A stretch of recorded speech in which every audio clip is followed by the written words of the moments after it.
একসাথে আছে। তিথি মেয়েটার নাম, তিথির সাথে ওর রিলেশনশিপ আছে আছে আছে নাই এগুলো নিয়ে আজকে মোটামুটি 2-3 বছর যাবত এগুলো নিয়ে কথাবার্তা। তো ইকরা আগে থেকেই সন্দেহ করতো, বাট আলবি এটা প্রতিনিয়তই বলতো যে না আমরা জাস্ট কলিগ।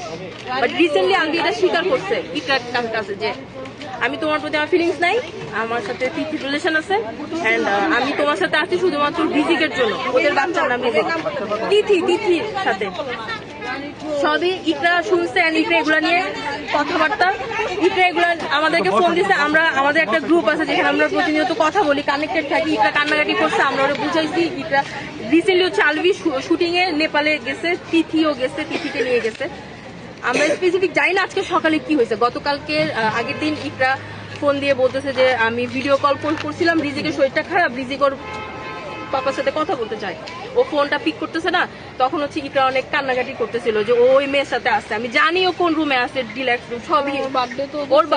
ওই দিন আবার ওই মেয়ের বার্থডে ছিল, ওই মেয়ের বার্থডে সেলিব্রেট করার জন্য আলবি ওকে নেপালে নিয়ে গেছে। এন্ড ইকরা এগুলো সব জানে।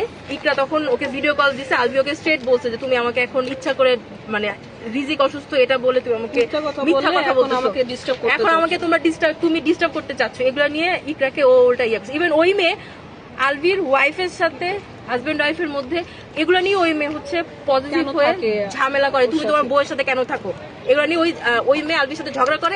আলবি আবার ওইটার স্ক্রিনশটও আছে, ইকরার ফোনে সবকিছু স্ক্রিনশট আছে। ও আমাদেরকে গ্রুপে অনেক সময় স্ক্রিনশট পাঠিয়েছে, দেখ ওরা এই করতেছে সবকিছু, ইচ এন্ড এভরিথিং।